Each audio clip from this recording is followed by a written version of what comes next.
What is going on, everybody? Welcome back to the channel. I'm sorry I haven't uploaded in a while. Hence, I didn't do a prediction video for Nache UFC Lopez versus Silva. I had a very busy weekend, I'll say.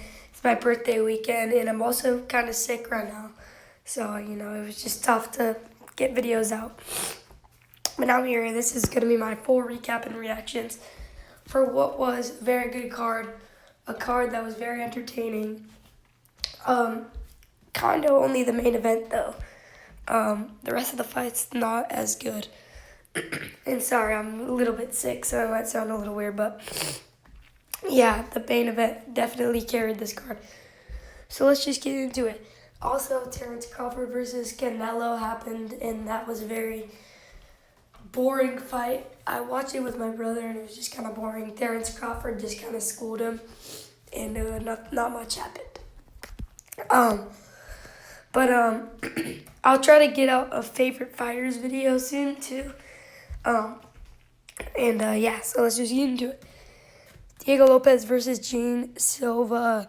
So first round, Gene Silva's coming out hot.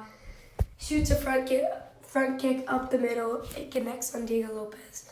Then Diego Lopez takes down John Silva. Shoots a pretty fast takedown. Takes him down. Has him in full guard. Lands nasty elbows. Gets a ginormous cut on the top of, or on the back of Gene Silva's head. And that thing just never stopped bleeding. Because then after that, Diego Lopez and Gene Silva get up. It's probably a 10-8 first round from Diego Lopez. And then they come out the second round. And Gene Silva is just swinging out the gates with everything. Spinning elbows, wheel kicks, right hands, left hands, hooks, uppercuts. Just every strike imaginable Gene Silva is throwing at this dude. And it's connecting on all of them. Gene Silva's got his freaking aimbot on. Like Lucas Tracy said, he's got his aimbot on. Just not missing with any shots. And then, 20 seconds out from or like 12 seconds out from the end of the round, Diego Lopez lands a nasty flush spinning back elbow on the dome of Gene Silva. Sent him crashing down.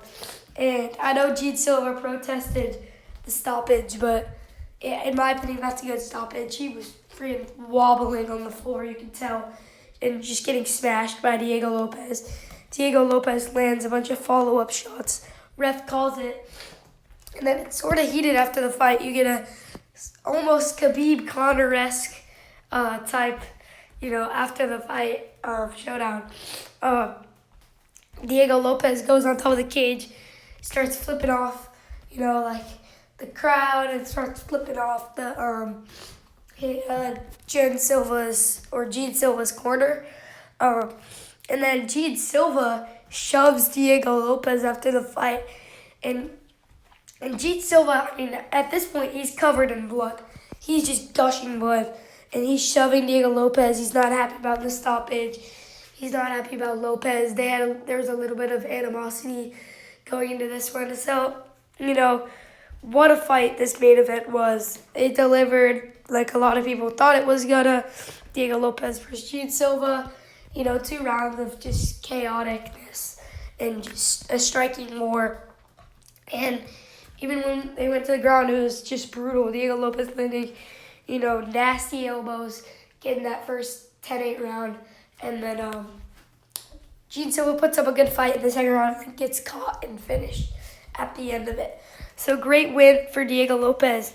And I think people sort of started to write him off, after he lost to Volkanovski.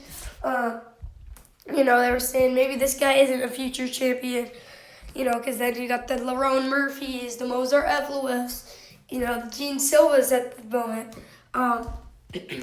But Diego Lopez proved tonight that he's still in the hunt for it. And especially if Lerone Murphy beats Volkanovski, because I'm sure that's where they're going with the next featherweight title fight, Lerone Murphy versus Alexander Volkanovski.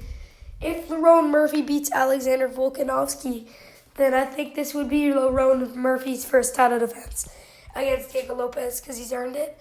He's beat up-and-coming dangerous contender in John Silva. And not much else has happened at the moment. You know, you obviously also got Movsar Evloev. But Evloev hasn't fought since UFC 310 when he beat Aljamain Sterling. He needs another win. I'm sorry, but he just needs another win. Aljo obviously has bounced back since then, beating Brian Ortega at UFC China. So, featherweight is interesting right now. It's in a bit of a scuffle at the top of the division. You know, you got old man Volkanovski ruling the division. And I'll say this, his resume just got a whole lot better, you know, after this fight happened because Volkanovski, you know, sort of schooled Diego Lopez. It wasn't a full schooling. I mean, he lost 2 rounds, but he was in there the whole time controlling the fight, and you could tell there was a clear winner by the end. It was Volkanovski. So, you know, get back to it. Great win for Diego Lopez. He still is probably the most violent and dangerous fighter at featherweight at the moment. And, yeah, he's still there, and we wrote him off too fast. He's back, as is for Gene Silva. This is a rough loss. Now all 4 fighting nerds have lost. And I would have thought Gene Silva would have been the only one, you know, to get it done, but he was not. He did not get it done. And who's that now? Ian Gary, Benoit Saint-Denis, Nasser Dinavavov, and now Diego Lopez. They're the 4 guys to do it. Obviously, Ian Gary handling Carlos Prates at UFC Kansas, Benoit Saint-Denis, a fraud checking Rufi at UFC Paris, and Nasser Dinavavov schooling Carvalho at UFC Paris as well, and now Diego Lopez finishing John Silva at UFC Fight Night Noche. So, you know, great win for Diego Lopez. Rough for Gene Silva. I'm sure he can get a bounce back win. This was not a bad performance by him by any means. It's just Diego Lopez is a dog, and we wrote him off too fast. As is for the rest of the card, not that good. Rob Font somehow loses to this guy, David Martinez. I'd never heard of him before this. If someone else has some more ball knowledge on him, you know, hit me up, bro, because I have no clue who David Martinez was. But apparently David Martinez beats Rob Font, and this is just a bad look for Rob Font and a bad look for the entire division. Rob Font, a guy who went tit for tat with a dude who is now challenging for the belt at the next UFC pay-per-view in Corey Sandhagen, is losing to this David Martinez guy. Is this guy's freaking UFC debut? Like, what's the deal? Are we being... No, okay, so he's had freaking, 2 fights in the UFC. If you don't count the Contender Series one. I mean, yeah, this is just ridiculous by Rob Font. How are we losing to this guy? I mean, this was supposed to be Raul Rosas. And I'm almost sure that Raul Rosas would have absolutely schooled Rob Font now. I mean, Rob Font is just not there anymore. Gone are the days of him fraud-checking Adrian Yanez when everyone thought he was going to get knocked out. Rob Font, this just makes the entire bantamweight division look horrible. A good win for David Martinez, I guess. But that's pretty pathetic by Rob Font. Rafa Garcia KOs Jared Gordon.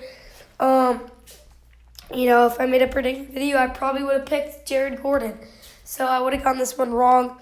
This seems like a pretty tough card to predict. I'm not going to lie. Rafa Garcia lands a nice shot. Lands follow-up. Puts Jared Gordon out.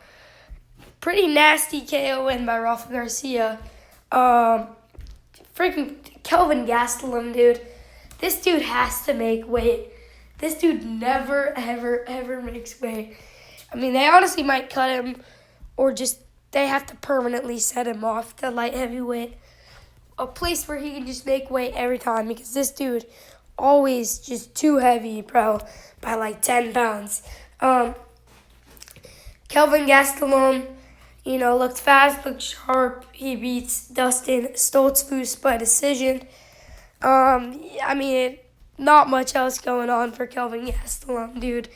Good performance, but this dude has to make weight, or we should either cut him or just permanently send him off to a division like light heavyweight where he will constantly keep making weight. Alexander Hernandez KOs Diego Ferreira. I think we all saw this one coming. Alexander Hernandez had just KO'd Chase Hooper. He's on a roll, and he seems like a guy finally starting to, find his, stride and his knockout ability. I kind of sort of compared him to, a Joe Pyfer type figure. He just hits hard. He can put your lights out. I would have definitely picked Alexander Hernandez in this fight to beat him. And I saw a lot of people picking Diego Ferreira, and I was just confused. I was like, what? Diego Ferreira just got schooled by Grant Dawson for one. And Alexander Hernandez just absolutely, folded Chase Hooper. So I definitely thought he was going to get this one done by knockout. He gets it done by knockout. And look, Alexander Hernandez has definitely improved. But do I think this guy is that good? Not really. He's just a power puncher. We saw Joe Pyfer get schooled by Jack Hermanson. Eventually, this dude, he's finding his stride now, but, I mean, I don't think he's that good, in my opinion. I think he'll lose to someone good eventually. But as for now, good win for Alexander Hernandez. What else? Santiago Luna gets it done by KO. Drusko Dorkovic gets it done by submission. That's the guy in UFC 5 for no reason. Joaquin Silva gets it done. Tatiana Suarez gets it done. Jesus Aguilar gets it done. No contest between Reese and Dumas. Alden Guerrero gets it done by KO. She gets it done by split decision. And this guy gets it done by KO. Overall, pretty mid-card. Main event pretty much saved it. Absolute war. Diego Lopez is still that guy at featherweight, even though he's only in his 20s, I think. He might be 30, but Gene Silva kind of gets fraud checked a little bit, but he was still in there. So yeah, overall good card. Make sure to like and subscribe and the follow button. Keep staying tuned. Sorry I couldn't put out as much videos. I have been really busy lately, but I'll try to put out more videos. So yeah, guys, thank you guys for watching. I'll catch you guys later.